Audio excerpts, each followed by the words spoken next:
On va faire un résumé de la biologie de la transmission du VIH. Et ensuite, après la transmission du VIH, on va parler à propos du traitement du VIH et de ce concept de la charge virale indétectable. Ça se peut que vous savez un petit peu ou beaucoup déjà à propos de I égale I, indétectable égale intransmissible. Et on va parler de ce concept dans le contexte de la consommation des drogues, dans le contexte des relations sexuelles, aussi dans le contexte de la grossesse, l'accouchement et l'allaitement.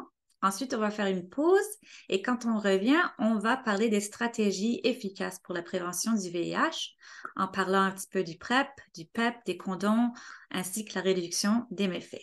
Alors, commençons. Donc, l'équation de la transmission du VIH, ça dit qu'il y a trois éléments qui doivent être là pour qu'il y ait une transmission du virus d'une personne à une autre. Donc, le premier facteur, c'est qu'il doit avoir un liquide qui a le virus. Et il y a 5 liquides qui peuvent avoir le virus et le transmettre. Alors, ça, le virus peut vivre dans le sang, le sperme, y compris le liquide prééjaculatoire, les liquides rectals, les sécrétions vaginales et le lait humain. Bien sûr, un liquide lui-même tout seul, il faut avoir quelque chose qui se passe, une voie de transmission et une activité pour que ça passe d'une personne à une autre. Alors, la voie de transmission, d'habitude, ça se passe comme ci. Soit il y a une membrane muqueuse, comme tes membranes dans le vagin, le rectum, l'ouverture de ton pénis, la prépuce. C'est des membranes muqueuses qui sont fragiles, qui sont humides et qui sont presque parfaites pour la transmission. C'est comme un environnement parfait pour le virus de VIH pour se propager. Sinon, il peut avoir une liaison cutanée, donc sur la peau, où le virus peut avoir un accès directement à la circulation sanguine. Donc, c'est quoi les types d'activités où tu peux avoir ce contact entre un liquide et une voie de transmission comme une membrane ou une lésion? Ça peut arriver pendant les relations sexuelles anales ou vaginales non protégées. Ça peut s'arriver pendant le partage de matériel d'injection de drogue, ainsi que lors d'une transmission du virus du parent au bébé durant la grossesse ou l'accouchement ou l'allaitement. Alors, comment est-ce que le VIH se transmet pendant les relations sexuelles? Premièrement, d'abord, le VIH va devoir traverser la membrane muqueuse. Donc, comme j'ai dit, c'est des parois vraiment humides et fragiles du corps. Et ensuite, après avoir traversé les membranes muqueuses, le VIH va se répliquer dans le tissu et ceci va arriver durant 1 à 3 jours. Il y a des facteurs des facteurs de santé qui peuvent aussi accroître notre risque accroître le risque d'infection et ça a à faire avec l'inflammation. Alors, je vais vous montrer une vidéo parce que je pense que des fois, c'est vraiment important de savoir que la présence d'un ITSS, par exemple, peut vraiment accroître le risque qu'une membrane muqueuse va être déjà inflammée et ça pose un risque parce que le virus va avoir un meilleur accès à travers la membrane muqueuse et peut ensuite se diviser, se recopier et tout ça. OK. L'inflammation dans le tissu des membranes muqueuses peut favoriser l'infection au VIH et la réplication du virus. L'inflammation est la réponse immunitaire naturelle à une lésion ou à une infection dans les membranes muqueuses, comme les coupures, les déchirures, les ITS, les infections à levure ou les irritants externes comme les douches vaginales ou les lavements. La réponse immunitaire apporte des cellules immunitaires additionnelles et les active afin de combattre l'infection ou de réparer les tissus endommagés. Alors que l'inflammation protège contre de nombreuses infections, elle peut favoriser la transmission du VIH parce que ce dernier cible les cellules immunitaires pour les infecter et préfère les cellules immunitaires activées. Plus il y a de cellules immunitaires activées, plus il y a de cellules immunitaires que le VIH peut infecter et dans lesquelles il peut se répliquer. Le VIH peut ainsi se répliquer plus rapidement et remporter la bataille contre les cellules immunitaires.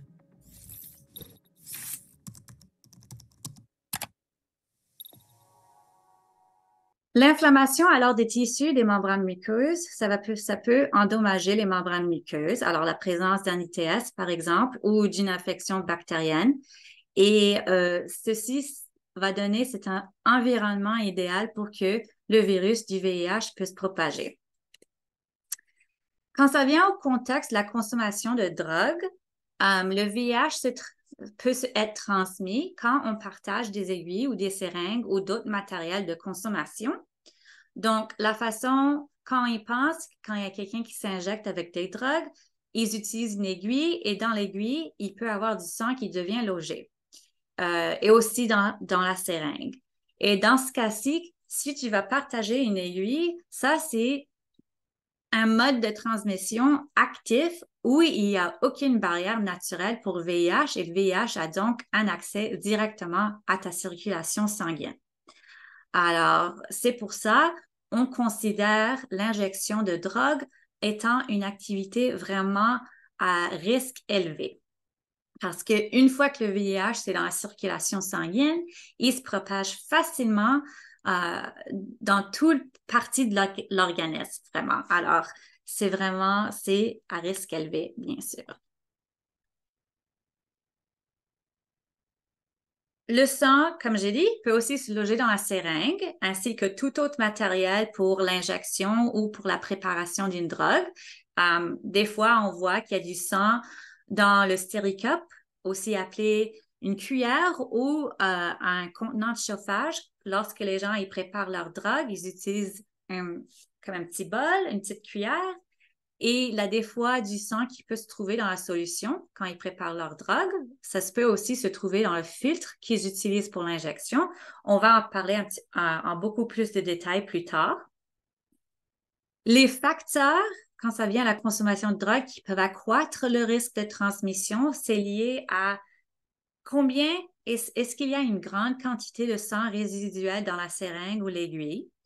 Et est-ce que dans ce sang, dans le sang qui est présent, est-ce qu'il y a une grande quantité du virus du VIH? Donc, est-ce qu'il y a une charge virale élevée dans le sang?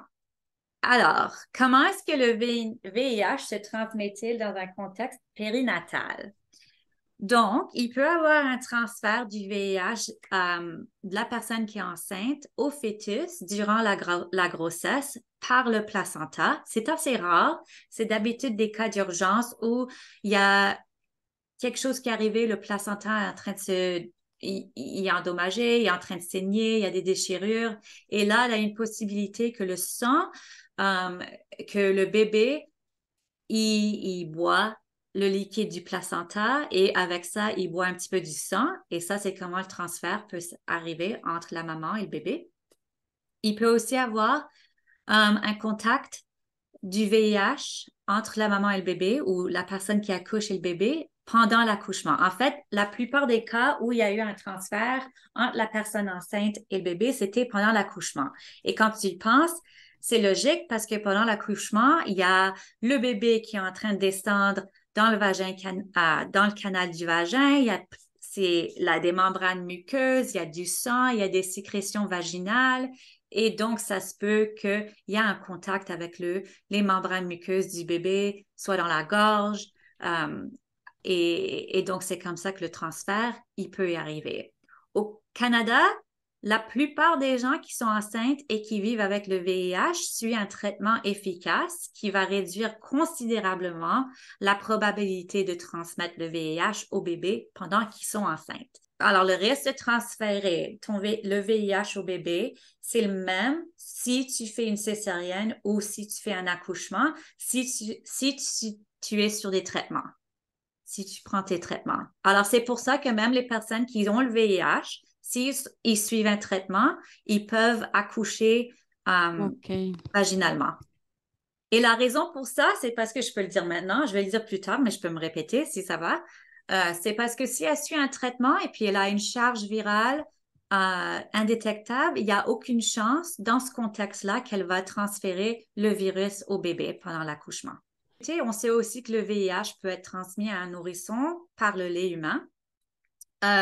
Et aussi, on rapporte, il y a quelques études, un tout petit nombre d'études qui dit aussi que le VIH peut également être transmis à un jeune si le parent est en train de pré-mâcher la nourriture, ses aliments, avant de le donner au bébé. Et bon, donc, on va en parler un petit peu plus de détail parce que je sais, l'allaitement, la grossesse et tout ça, c'est un sujet vraiment intéressant. C'est vraiment chargé aussi. Il y a beaucoup d'opinions et on va en parler et on va en discuter. Donc, au Canada, il y a des modes de transmission qui sont moins communs et moins courants. Et ça, c'est donc, il faut faire attention parce que ça, c'est le contexte du Canada. Ça se peut que autre part, dans d'autres pays, c'est différent. C'est des situations qui sont plus courantes. Mais ici, au Canada, la réutilisation de matériel non stérilisé pour le perçage ou le tatouage, y compris l'encre qu'ils utilisent pour le tatouage, ça, c'est une mode. Ça se peut arriver qu'il y ait un transfert, mais c'est assez rare au Canada.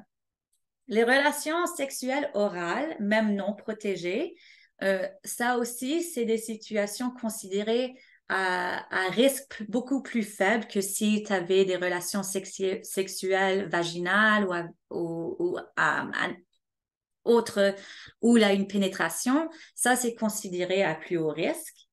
Ensuite, les blessures accidentelles avec les aiguilles, là, les piqûres d'aiguilles dans les milieux de santé et communautaires, bien sûr, ça arrive des fois, mais c'est aussi rare.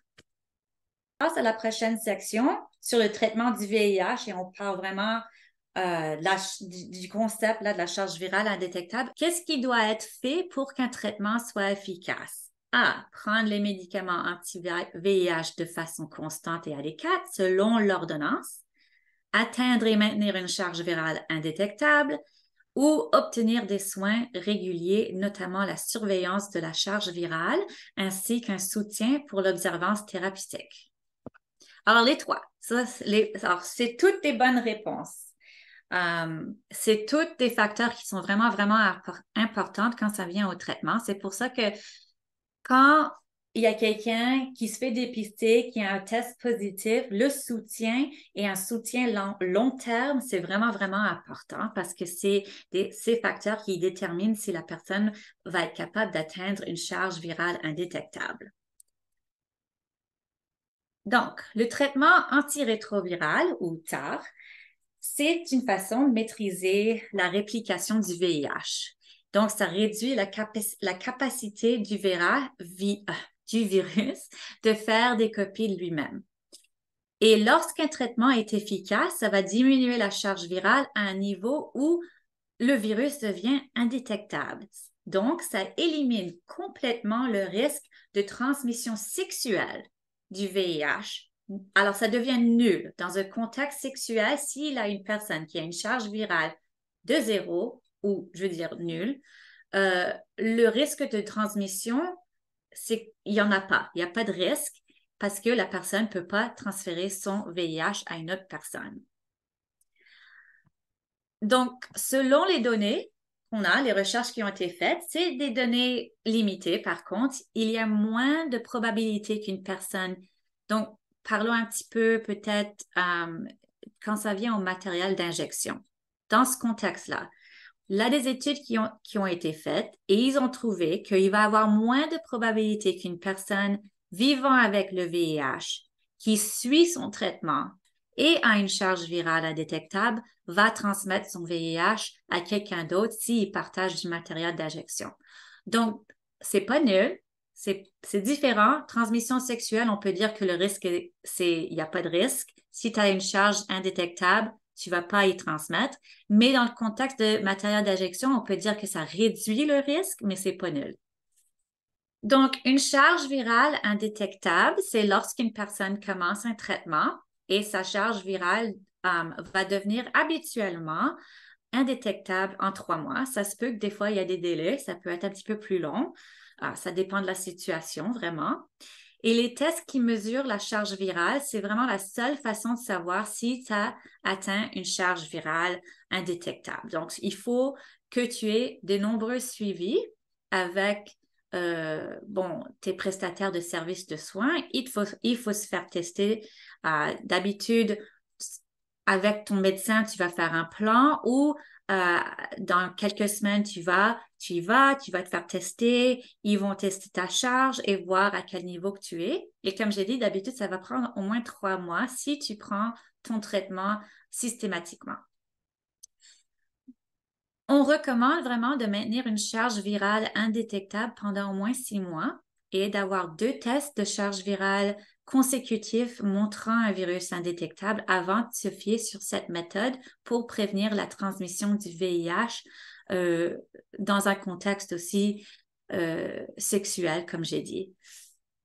Alors, I égale I, c'est important de préciser comme je viens juste de dire, mais je veux le dire de nombreuses fois, que I égale I, indétectable égale intransmissible, s'applique à la transmission sexuelle du VIH.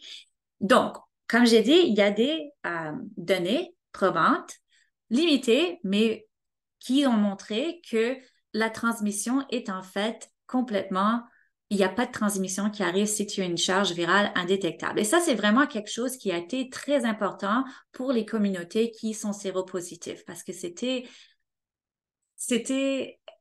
une découverte fantastique.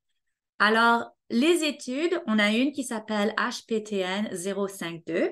Ça a étudié le contexte des rapports sexuels vaginaux. Il n'y avait aucune transmission qui s'est produite dans ce contexte-là, lorsque les gens avaient une charge virale indétectable.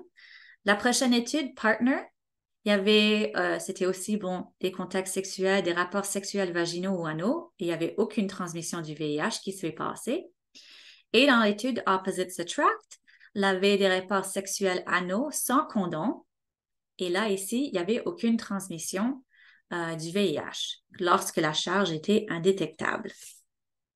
Excuse-moi, Claire, les études, c'était moins de 200. Puis c'est sûr que 200. là, au Québec, en tout cas, je ne sais pas le reste du Canada, mais on peut avoir, avant, c'était des tests la charge virale était détectée à 50, 40, là, maintenant c'est 20. Ouais. Mais c'est sûr qu'en bas de 200, mais il faut que ce soit stable en bas de 200. Donc, c'est Ouais. souvent, c'est plus en bas de 50 Ouais. qui est considéré indétectable. Quand nous parlons de I égale I, il faut vraiment aussi qu'on se rappelle qu'il n'y a pas tout le monde qui peut atteindre une charge virale indétectable et c'est plusieurs fois à cause de ces facteurs sociaux et structurels.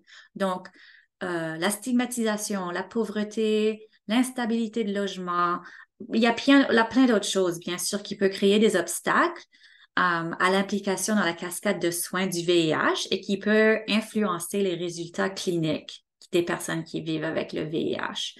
Et notamment, ça va impacter leur habilité d'avoir ou maintenir une charge virale indétectable. Il y a certaines personnes qui ne parviennent pas à avoir une charge virale indétectable en raison de ces facteurs. Donc, quand on parle de I égale I, ça comprend également une troisième composante, et ça, c'est les soins universels. Et comme prestataire de service, on doit être conscient de ces obstacles et vraiment essayer de notre mieux de créer des stratégies, des activités, des programmes où vraiment on essaye de réduire les impacts de ces problèmes sociaux pour que tout le monde puisse avoir accès au dépistage, accès au traitement et accès à une charge virale indétectable. Alors, vrai ou faux? Le fait d'avoir une affection transmissible sexuellement, un ITS, augmente le risque de transmission sexuelle du VIH des personnes qui suivent un traitement et dont la charge virale est indétectable. Donc, ça, c'est une question c'est une question piège. Alors, la bonne réponse, c'est B, c'est faux. Je sais qu'au début, j'ai dit que la présence d'un ITS ça peut causer de l'inflammation des tissus muqueux et donc ça peut accroître le risque d'une infection du VIH si le virus est présent. Par contre, ça ne s'applique pas dans ce contexte parce que les personnes ici ont une charge virale indétectable. Donc, même s'il y a un ITS, il n'y a pas d'impact sur le risque que le virus qui se propage, etc., parce que la charge virale est indétectable. Prochaine question. Lorsqu'une personne vivant avec le VIH a une charge virale indétectable, son risque de transmettre le VIH à un ou une partenaire sexuelle est réduit de quoi? A, 100%, 95%, 85% ou 75%? Alors, parfait. Oui, A, 100%. Voilà. OK. Alors, comme j'ai dit avant, on va vraiment aller en un petit peu plus de détails sur le contexte de I égale I, ou je veux dire sur le concept de I égale I dans le contexte de grossesse, l'accouchement et l'allaitement. Ça se peut qu'il y ait des gens qui ont beaucoup de questions. Je vais essayer de mon mieux de répondre à vos questions, mais si jamais je ne connais pas exactement comme une statistique ou une étude, je vais envoyer à Martine des articles et tout ça en espérant que ça répond à vos questions. Sans traitement, donc si la personne qui est enceinte a le VIH, vit avec le VIH, mais est sans traitement, les probabilités de transmettre le VIH au bébé durant la grossesse ou l'accouchement, le risque, c'est entre 15 et 30%. Cependant, les données probantes montrent que s'il y a une prise de traitement du VIH et le maintien d'une charge virale indétectable, c'est une façon vraiment efficace de réduire le risque de transmission périnatale. Le risque de transmission de VIH par l'allaitement seulement, si encore la personne ne suit pas de traitement, est estimé à environ 15%. Avec la prise d'un traitement de VIH, le risque de transmission de VIH chez le nourrisson qui est allaité est de 1% après 6 mois et 3% après 1 an. Quand ça vient à l'alimentation du nourrisson, alors, on sait bien sûr que le lait humain peut contenir des concentrations élevées du VIH. Pourquoi est-ce qu'il y a quand même un risque avec le lait humain si la mère a une charge virale indétectable? Donc, la réponse, c'est qu'on ne comprend pas exactement pourquoi il peut quand même y avoir du VIH dans le lait, même si la mère est indétectable. On pense que peut-être c'est parce que le VIH se cache et très bien, il est très doué à se cacher dans le tissu du sang. Il se cache et de façon que même si tu fais un test, il ne va pas être détecté. Il dort, quoi. Il dort dans le lait humain du sang et ensuite, ça se peut être réactivé plus tard si jamais, bon, il y a une maladie ou quelque chose. Alors ça, c'est une théorie, quoi. Aussi, une autre façon que le VIH, comme j'ai dit, peut être transmis à un enfant, c'est si le parent est en train de mâcher la nourriture de son enfant et ensuite, il prend la nourriture qui a pré-mâché et il met dans la bouche de son enfant. Ça se peut qu'il y ait peut-être une chance de transmission si jamais il y a encore des membranes muqueuses dans la bouche du parent qui vit avec le VIH. Il y a du sang et ça se transmet au bébé avec la nourriture pré-mâchée. On sait que les bébés, ils ont des membranes muqueuses vraiment, vraiment, vraiment fragiles dans leur gorge, dans leur intestin. Donc, c'est pour ça qu'ils sont aussi très susceptibles au virus du VIH. Donc, au Canada, on conseille aux parents vivant avec le VIH de ne pas allaiter et de ne pas donner à leurs nourrissons des aliments qui sont pré-mâchés. Par contre, s'il y a des personnes qui présentent vraiment un fort désir d'allaiter, le rôle du prestataire de service dans ces contextes-là, c'est de chercher du soutien clinique pour la personne afin de le faire d'une manière qui est plus sécuritaire. Les facteurs qui contribuent à ce que I égale I ne s'applique pas à l'allaitement. Donc, comme j'ai dit, là, une théorie que le VIH, il se cache dans les tissus du sein, dans les membranes du sein, et qu'ils sont capables de vivre là sans être détectés, même si la mère suit un traitement ou même si la personne suit un traitement. Et ce virus, le lait humain a aussi un environnement parfait pour que le VIH se réplique. Et donc, c'est pour ça que le risque est très élevé. Et comme j'ai dit, bien sûr, les membranes, la gorge du bébé, de ses intestins sont vraiment fragiles. Aussi, quand on allait, il y a des risques des fois d'infection dans le sang, la mastite ou l'engorgement. Et ça peut irriter les tissus et bien sûr aider avec la propagation du virus. Aussi, on sait que la période postpartum est vraiment difficile et des fois, on va avoir des difficultés de se rappeler même de prendre notre médicament à chaque jour. Alors, c'est pour ça que des fois, c'est un petit peu risqué. Il y avait la question, qu'est-ce qui arrive si on a une mère qui suit un traitement et que son bébé est sur la prophylaxie? Donc, comme j'ai dit avant, sans traitement, on sait que le risque de transmission du VIH par l'allaitement, c'est estimé à être environ 15%. Les études montrent que le traitement contre le VIH réduit le risque de transmission par l'allaitement sans toutefois l'éliminer complètement. Il y a eu une revue systématique qui a révélé que chez les femmes suivant un traitement contre le VIH et qui ont allaité, le taux de transmission était de 1% après 6 mois d'allaitement et de 3% après un an. Cela dit, on ne sait pas exactement. Avec les femmes, il y avait beaucoup de variations entre les femmes. Il y avait des femmes donc la durée de traitement, c'était un petit peu plus long, c'était moins long, c'était le long de la grossesse, c'était seulement 6 ou 3 mois pendant la grossesse. Donc, il y a encore des variations dans ces études où il faut être un petit peu plus, un petit peu plus sensible quand on va appliquer ces connaissances au contexte pratique, mais vraiment, on voit qu'il y a une réduction du risque et c'est une manière de vraiment, si la personne veut allaiter, c'est une méthode que la personne, si elle prend ses médicaments, si elle a du soutien pour qu'elle suive une ordonnance thérapeutique, c'est quelque chose qui est réaliste pour ces personnes si vraiment c'est quelque chose qu'ils veulent faire. Il y a eu une toute petite étude au Canada. Alors là, c'est vraiment petit, mais quand même, c'est une étude que j'espère je pense que les gens devraient en connaître. C'est qu'au Canada, on a documenté les soins apportés à 3 bébés dont les mères étaient appuyées dans leur décision d'allaiter. Les mères étaient séropositives.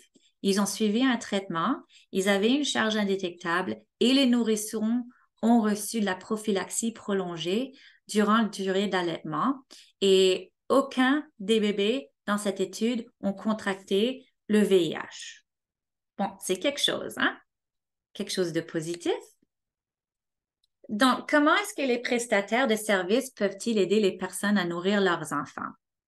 Alors, vraiment, la décision concernant la façon de nourrir un bébé, ça peut être vraiment difficile à prendre pour quelqu'un qui vit avec le VIH. Et les prestataires de services, vraiment, il faut qu'ils soient prêts à avoir ces discussions d'une manière qui est ouverte, sans jugement. Il faut fournir des renseignements nécessaires pour que la personne qui est séropositive peut faire un choix qui est éclairé.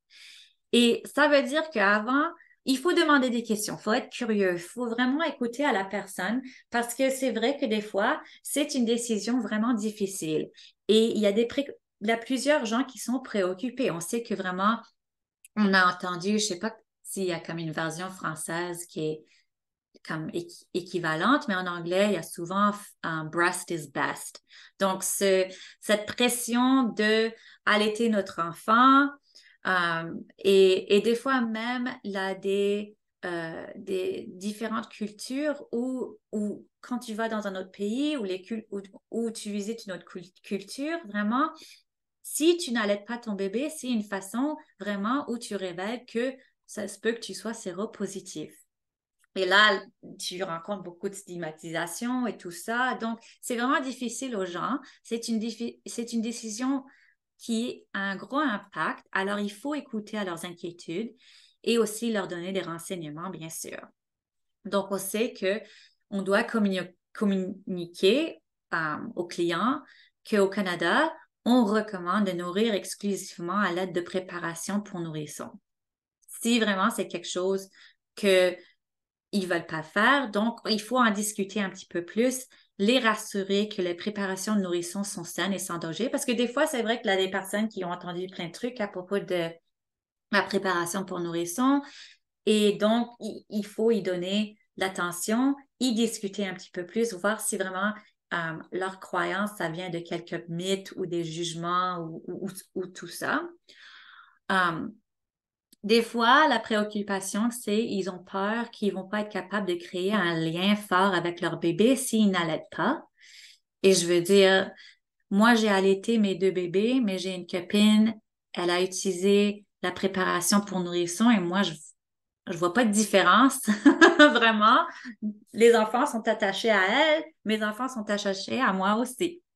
Mais vraiment aussi, si la personne décide qu'elle va allaiter ses enfants, encore, on donne du soutien. Si la personne, après avoir toutes ces conversations, on explore ces sujets, ces inquiétudes, elle décide, OK, bon, peut-être que je vais aller avec la préparation pour nourrisson, mais qu'est-ce que je vais dire si jamais il y a ma famille, mes voisins et tout ça qui demandent pourquoi je n'allaite pas le bébé? Là, comme prestataire de service, peut-être qu'on peut créer un plan ou même un petit script que la personne peut utiliser pour expliquer pourquoi elle n'a décidé de ne pas d'allaiter sans avoir à dire que je suis séropositif.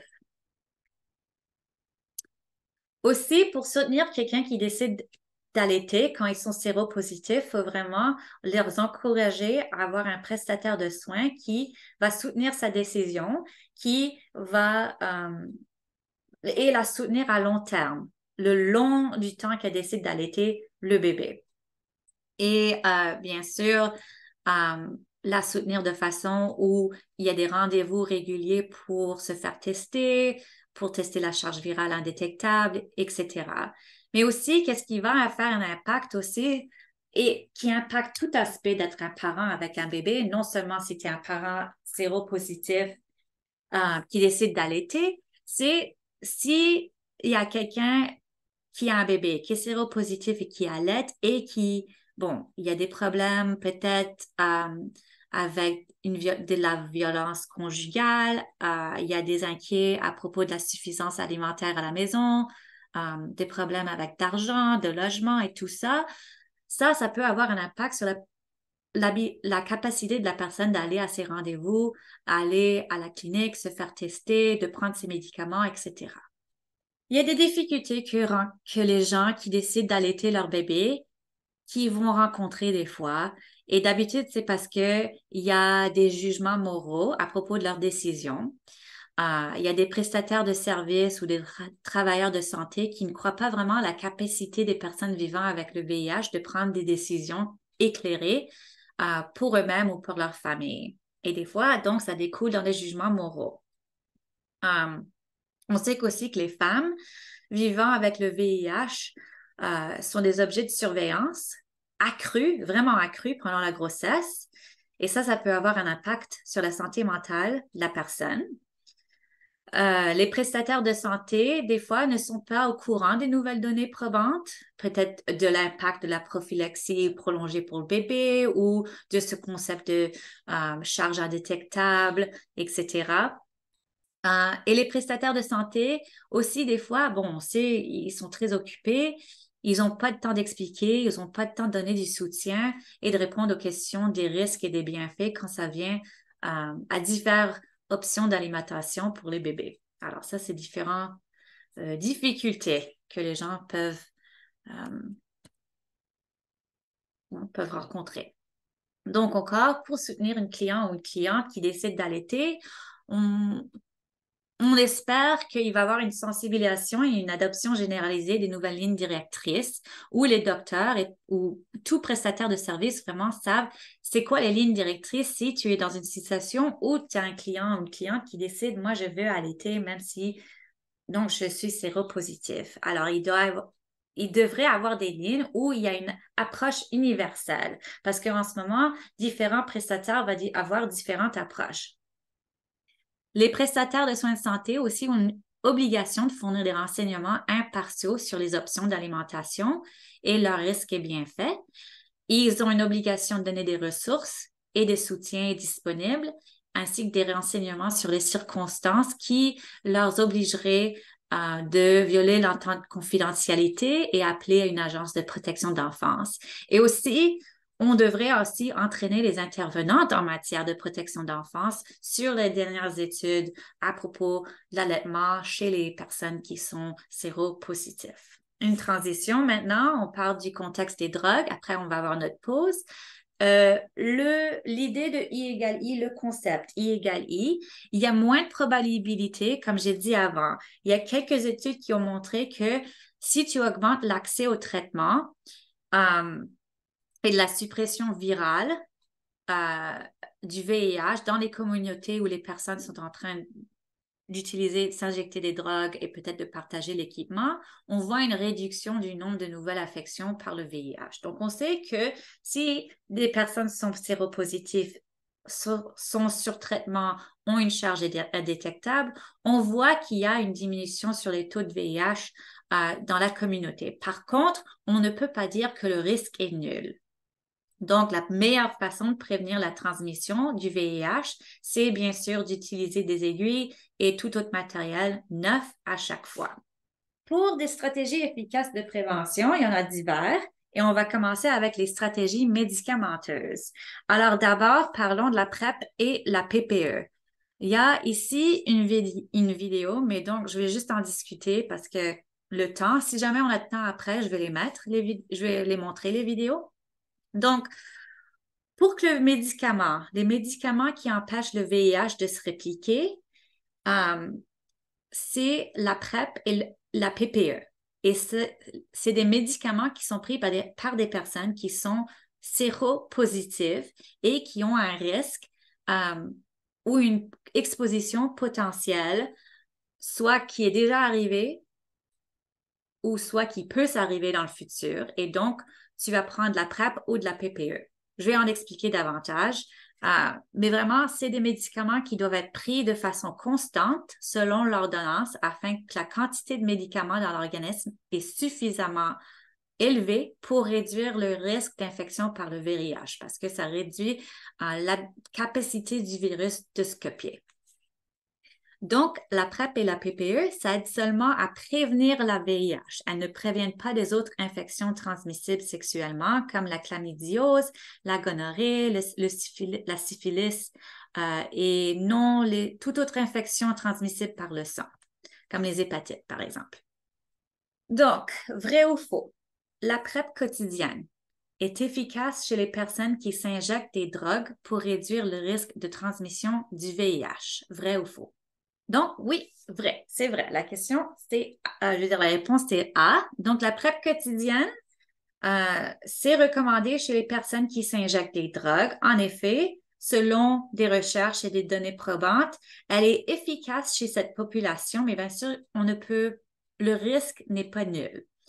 Il y a eu des essais cliniques randomisés qui ont trouvé que la PrEP quotidienne est efficace pour réduire la transmission de VIH chez les personnes qui s'injectent des drogues quand elle est utilisée systématiquement et adéquatement.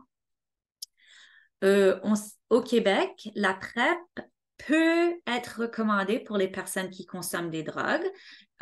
Donc, les lignes directrices au Québec disent que la PrEP doit pourtant être accompagnée de d'autres actions de réduction de méfaits pour avoir une certaine efficacité. Donc, utiliser du matériel de consommation neuf, par exemple, ça c'est une autre stratégie qu'on peut utiliser pour réduire le risque. La PrEP quotidienne est donc, comme j'ai dit, c'est utilisé pour les personnes séronégatives pour prévenir une infection par le VIH.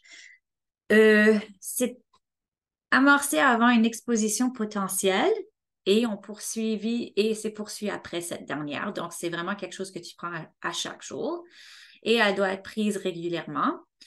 Il y a un délai d'action. Donc, quand tu commences de prendre ton médicament de PrEP, il faut attendre quelques jours avant de se fier sur cette stratégie comme prévention de VIH. Donc, dans les hommes cisgenres, il faut attendre au moins 7 jours et pour les femmes cisgenres, 2 ou 3 semaines. Et les différences là de 7 jours pour les hommes et 2-3 semaines pour les femmes, ça a à faire beaucoup avec la biologie des membranes muqueuses du rectum versus du vagin, par exemple. Pour les hommes, les membranes muqueuses, ils ont trouvé dans leurs études que c'était un petit peu plus vite de se fier sur le médicament a été activé plus vite que chez les femmes. La PrEP s'implique alors, quand tu es sur le médicament de la PrEP, il y a beaucoup plus que seulement prendre ton médicament à chaque jour. Il faut aussi avoir des rendez-vous médicaux réguliers afin de se faire dépister pour le VIH et d'autres ITS. Il y a des suivis pour détecter tout autre effet secondaire qui peut arriver avec le médicament. C'est assez rare, mais bon, il faut quand même avoir des rendez-vous assez réguliers pour voir que tout va bien. Et recevoir du soutien continu relatif à l'observance thérapeutique et bon, à tout autre besoin. Alors, s'il y a quelqu'un qui vraiment trouve que c'est difficile de se rappeler de prendre son médicament à chaque jour, il faut en parler avec le médecin ou l'infirmière pour voir qu'est-ce qu'on peut faire pour vraiment accroître la chance qu'il se rappelle de prendre son médicament. Il y a une forme très récente de PrEP, c'est une PrEP injectable de longue durée, donc les gens s'injectent à chaque 8 semaines, mais ça n'a pas encore été approuvé par Santé Canada, mais c'est quelque chose, une possibilité dans le futur. Ensuite, on a la PrEP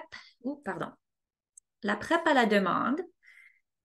La PrEP à la demande, ou aussi on appelle ça la PrEP intermittente, consiste à prendre des comprimés uniquement les jours précédents et suivants des relations sexuelles.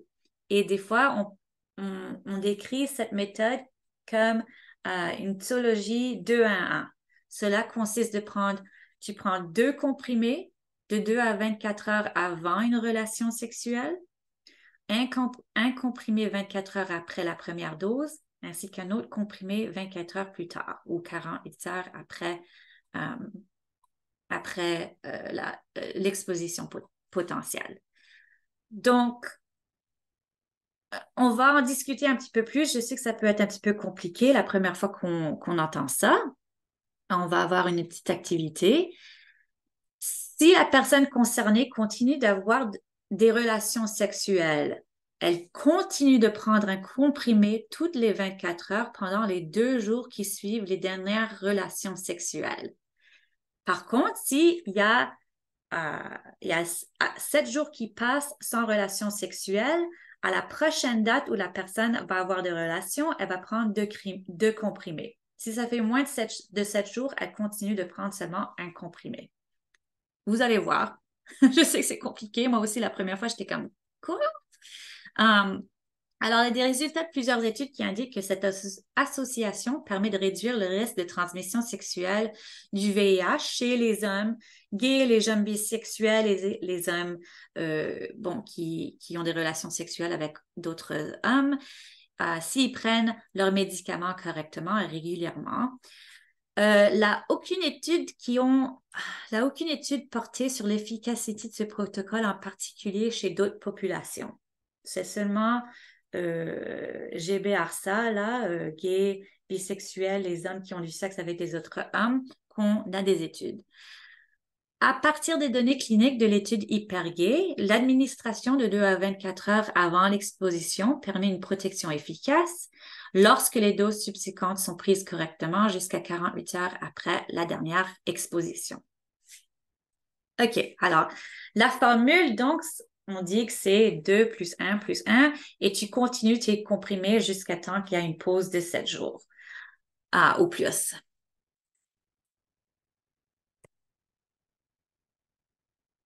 Les lignes directrices du Québec, comme j'ai dit, c'est en cas de nouvelle exposition, moins de 7 jours après la dernière prise de PrEP, il n'est pas nécessaire de prendre une double dose.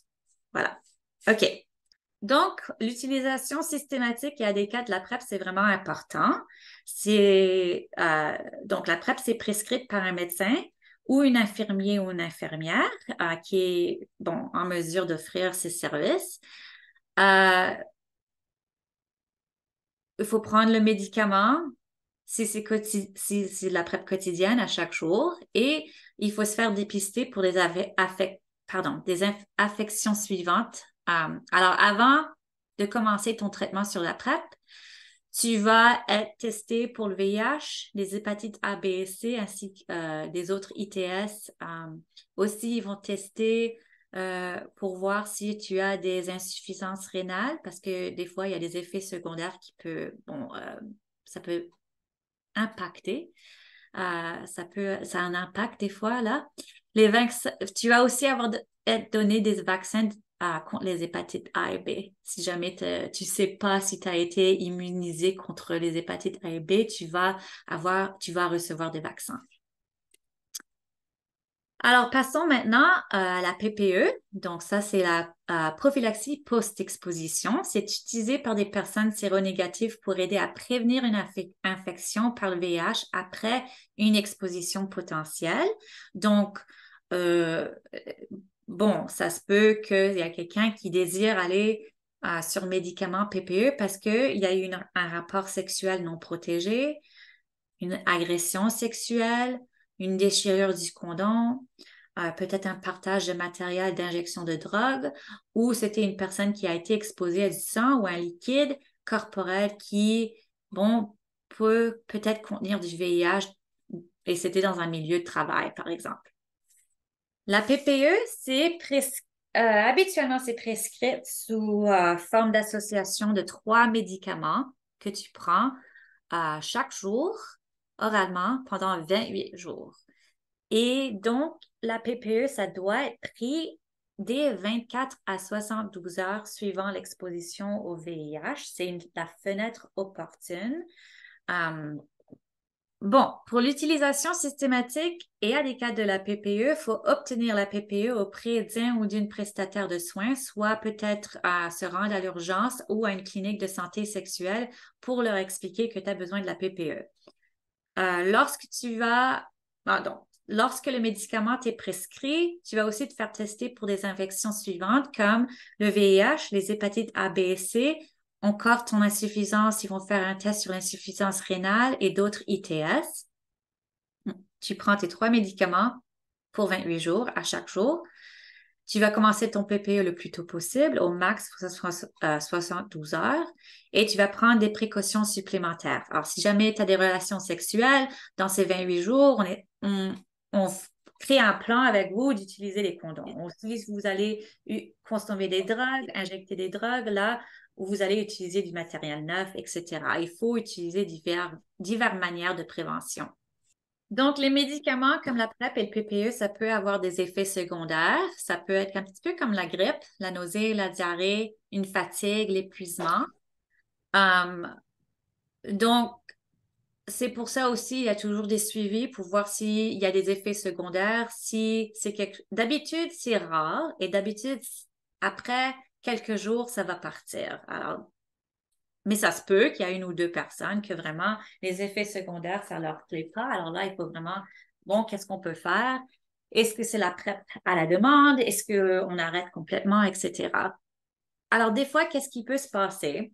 C'est qu'il y a quelqu'un qui contracte le VIH, mais je veux dire, c'est rare ces instants. Mais on va dire qu'il se fait tester pour le VIH.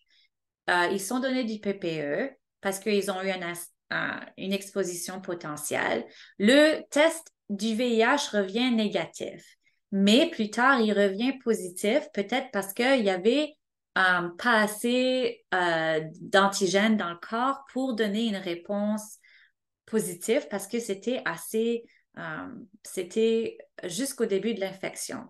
Alors là, qu'est-ce qui arrive? C'est que la raison pourquoi ils veulent te faire dépister pour le VIH assez souvent, c'est qu'il y a un risque que tu développes une résistance aux médicaments à cause de la PPE, qui veut dire que le traitement anti-VIH pourrait être impacté, selon dit, si jamais tu as une infection de VIH plus tard. Est-ce que c'est clair? Je veux dire, je sais que c'est un petit peu compliqué, ces cas sont vraiment rares, mais ça peut arriver théoriquement. Alors, passons donc à la réduction des méfaits pour la prévention du VIH. Alors ici, avant de travailler pour Cathy, moi, je travaillais pour un organisme dans le secteur du VIH et je travaillais dans la réduction des méfaits. Alors, j'ai une passion pour ce sujet. Alors, si jamais vous voyez que je suis en train de papoter, s'il vous plaît, dites-moi d'arrêter. Alors, j'ai expliqué déjà pourquoi les aiguilles et les seringues peuvent, si vous partagez des aiguilles et des seringues avec quelqu'un, il y a un risque d'une transmission potentielle du VIH parce qu'il peut avoir du sang sur les aiguilles et dans la seringue. Et donc, on sait que c'est vraiment c'est directement dans la circulation sanguine, donc le risque est vraiment élevé qu'il y a, si le virus est présent, qu'il y ait une infection plus tard. Alors, mais aussi, si vous avez jamais, si vous avez vu, des fois, il y a un kit ou divers distributions de matériel pour consommation. Il y a d'autres choses que les seringues et les aiguilles qu'on encourage les gens à utiliser. Alors, commençons avec les contenants de chauffage euh, et de dilution. Alors, avant qu'on injecte une drogue, d'habitude, la drogue, ça va être en forme de poudre, peut-être en forme de pilule ou quelque chose, ou de comprimé, je veux dire. Et donc, ça, on ne peut pas injecter ceci dans nos veines. Alors, il faut le mélanger à de l'eau afin qu'on y forme une solution qui est injectable. Et donc, tu as besoin d'un contenant pour faire ce mélange. Les gens, s'ils n'ont pas un contenant de chauffage stérilisé, ils vont utiliser des choses comme des cuillères des fois. Et ça, c'est bon, il y a divers dangers d'utiliser des trucs comme des cuillères, comme la fumée toxique et tout ça. Mais aussi, ces contenants de chauffage et de solutions, on encourage les gens à ne pas les partager. Parce que la réalité, c'est que quand il y a des gens bon, la consommation de drogue, pour plusieurs personnes, c'est quelque chose qui est fait en groupe, c'est quelque chose de social. Et qu'est-ce qui arrive, c'est qu'il y a quelqu'un qui va acheter des drogues et ensemble, les gens vont préparer leur batch et puis ensuite, ils vont le préparer, le chauffer la solution dans une cuillère et ensuite, ils prennent leur tour euh, euh, à s'injecter, quoi, mais ils vont partager une solution et ils vont partager une cuillère et des fois, ils vont réutiliser une cuillère ou réutiliser une aiguille. Et ça veut dire, si tu partages une solution dans une cuillère, il y a quelqu'un qui réutilise une aiguille, il y a le potentiel qu'il y a du sang maintenant dans la solution et il y a un risque de transmission de VIH ainsi que d'autres choses comme l'hépatite C, par exemple. Alors, c'est pour ça qu'on encourage vraiment les gens à utiliser leur propre contenant de chauffage et après et ensuite, utiliser une nouvelle cuillère à chaque fois. Ainsi que le contenant de chauffage, il y a aussi les filtres. Alors, les filtres, ça a l'air comme c'est comme un petit, on dirait un petit comprimé de coton ouaté. Pas trop, c'est du coton, vraiment serré, je veux dire. C'est vraiment quelque chose de dur. Il n'y a pas beaucoup, comme tu sais, les trucs, là, les boules de coton ouaté que tu utilises pour les maquillages, par exemple, pour enlever ton maquillage. C'est pas comme ça. Ça doit être des fibres de coton vraiment, vraiment serrées et compactes. Sinon, c'est dangereux si tu utilises une boule de coton ouaté normale. Hein? Alors, les filtres, la façon qu'on les utilise quand on s'injecte des drogues, c'est bien sûr, on sait que les drogues, ça vient d'habitude en forme de poudre ou en comprimé. On le mélange dans la solution d'eau, on réchauffe notre solution et ensuite, bien sûr, on doit s'injecter. Mais des fois, la solution, ça se peut que il y a des particules un petit peu grosses, il y a des bactéries, il y a des saletés, des impurités qui sont des fois mélangées dans la solution et le filtre il va attraper ceci et ça va être un moyen de réduire les chances que tu t'injectes ceci dans tes veines. Alors, mets l'aiguille dans le filtre et là, tu mets le filtre dans la solution et là, tu remplis la seringue avec la solution. Et c'est comme ça que le filtre attrape quelques débris, par exemple. OK? Si les gens, ils n'ont pas accès à ces filtres spécifiques pour la réduction des méfaits, ils vont utiliser des choses comme des filtres de cigarettes et aussi des tampons aussi, des fibres de tampons hygiéniques.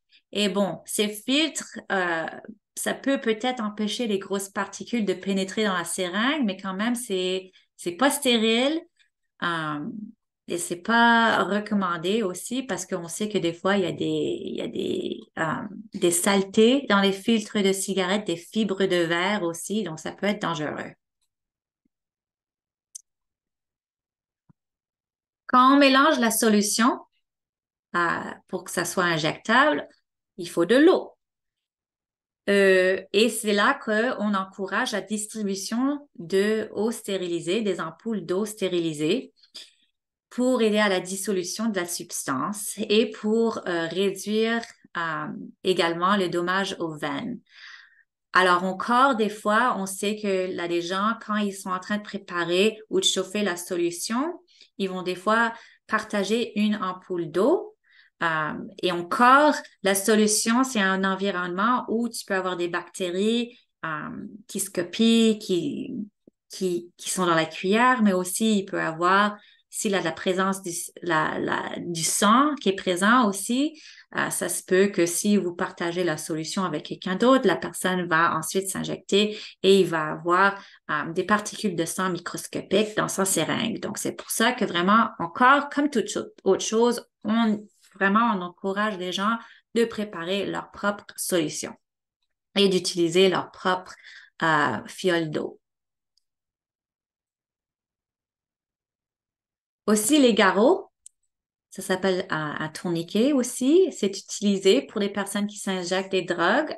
C'est pour serrer la veine. Il y a des gens qui préfèrent les utiliser. Il y en a d'autres que, bon, ils disent qu'ils en ont pas besoin. Et ça fonctionne pour créer une pression. Ça accroît, sur votre bras, ça accroît le flux sanguin dans la veine et ça facilite l'injection.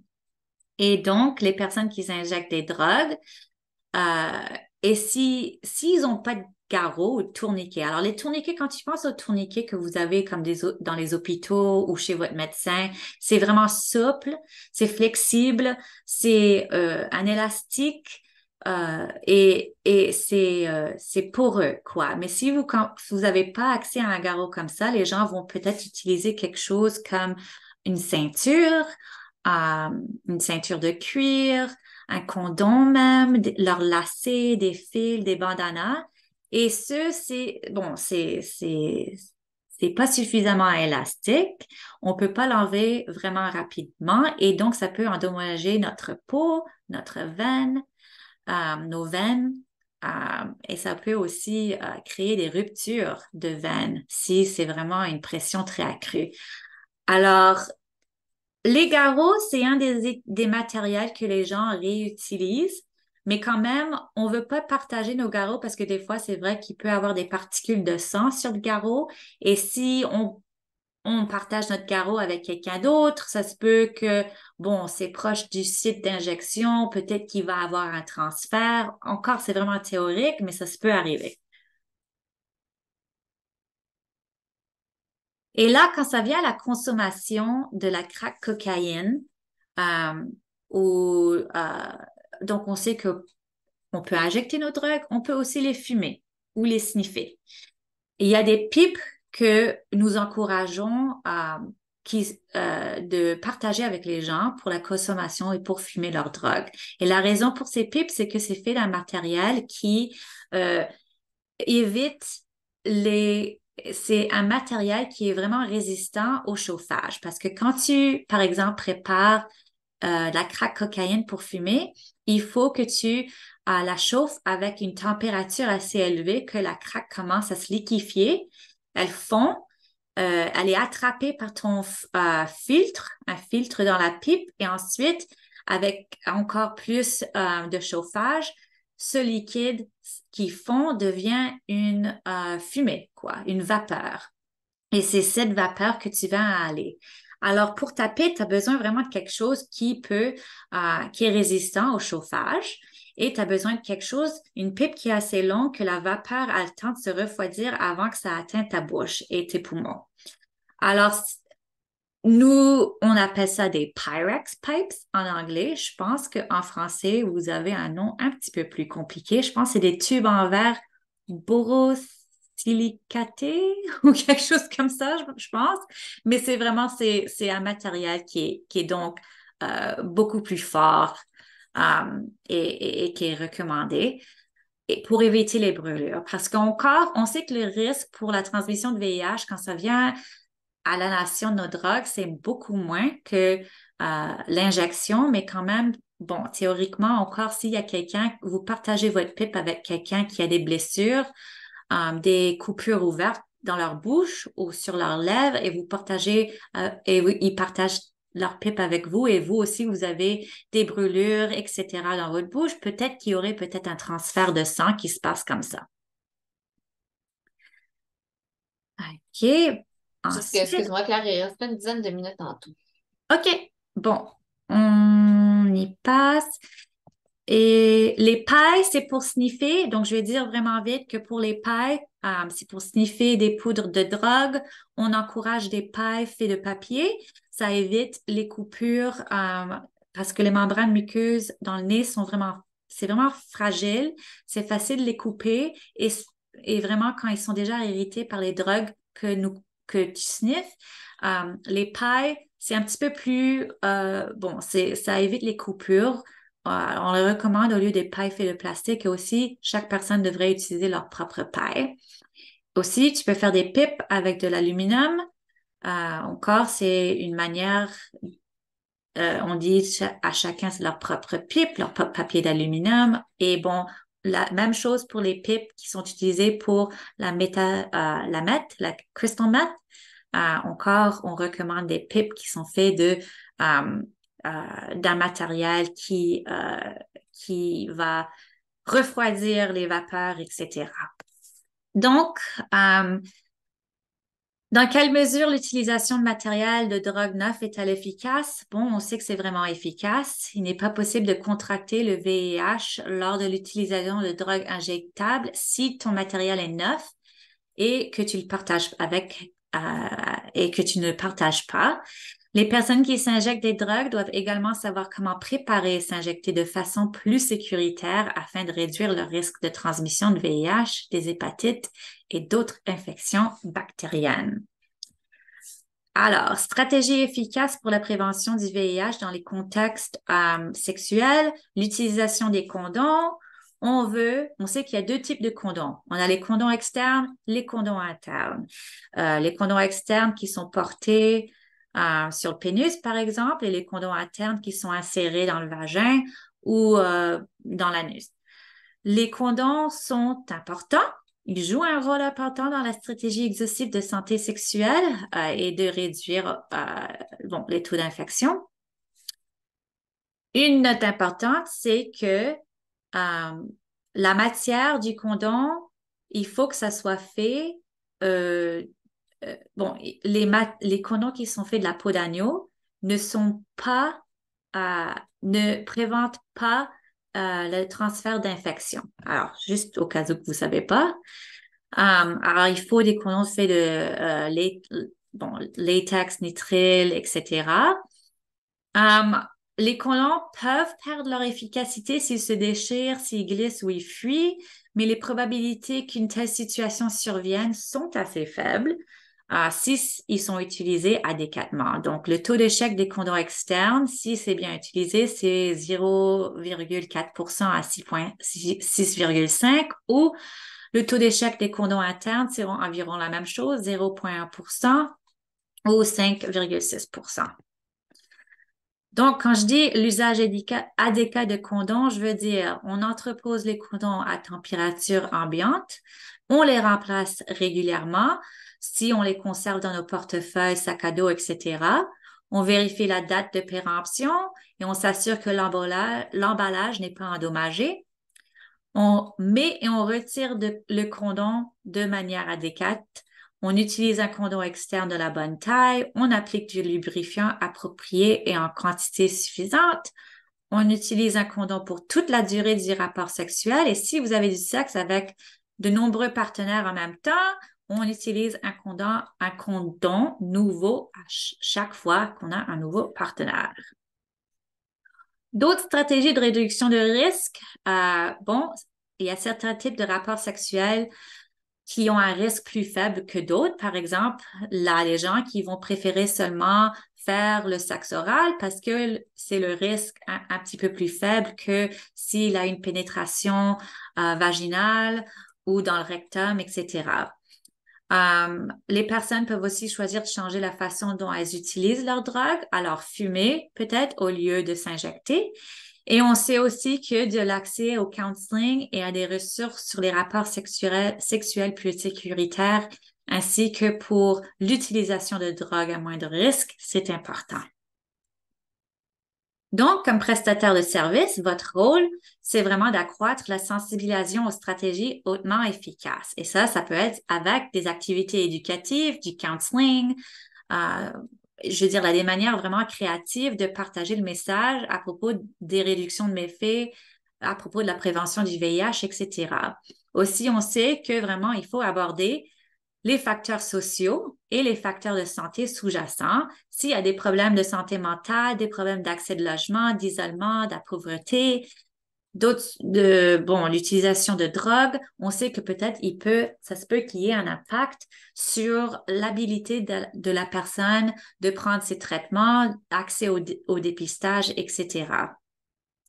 Offrir du soutien pour l'adoption et l'utilisation adéquate des stratégies hautement efficaces. Alors, faire un plan avec la cliente et la personne avant qu'ils commencent leur traitement de PrEP, c'est une bonne manière de penser, OK, est-ce qu'il y a quelques barrières, qu'il y a quelque chose qui peut-être va impacter la possibilité que tu te rappelles de prendre ton médicament à chaque jour. Des fois, il y a des gens qui font un test trial avec des bonbons pour voir s'ils se rappellent de prendre leurs bonbons à chaque jour.